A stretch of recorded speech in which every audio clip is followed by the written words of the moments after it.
It has been a half century. Yeah.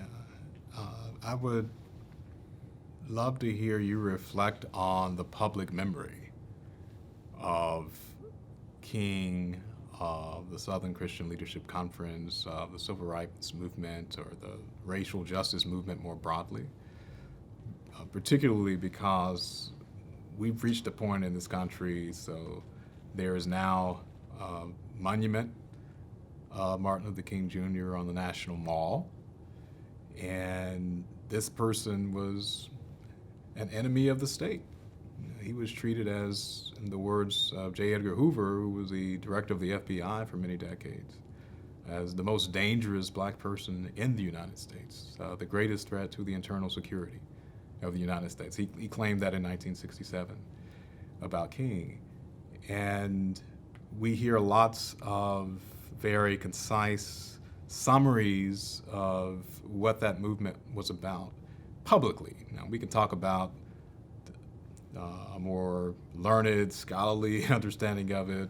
What I'm asking you as someone who was part of it, to talk about to us about what it meant at the time and whether that connects well with how most people in our society today tend to think of the meaning of King and the work that you and Dr. Wood have done. And that is largely associated with some of the snippets that we hear that people have talked about justice being colorblind in a way that the King did not mean, for example, right? So what do you think about the public memory of this at the moment versus what you would like to emphasize about that history? Well, one of them I've already kind of touched on, and I think people do a tremendous disservice to Dr. King specifically, and to SCLC historically, generally, in placing too much responsibility on their shoulders for the work that was done. I think the genius of what took place was what took place in the towns and hamlets and boroughs, across the country. That's number one. Number two, in terms of the monument, I've heard Virgil say on many occasions that King asked that those kinds of things not be done in his name. And so look at all the money that was spent on a monument that he never asked for.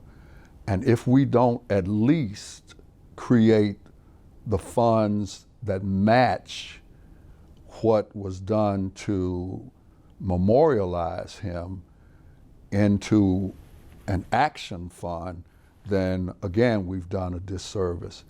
And the last thing that I want to say about it is that I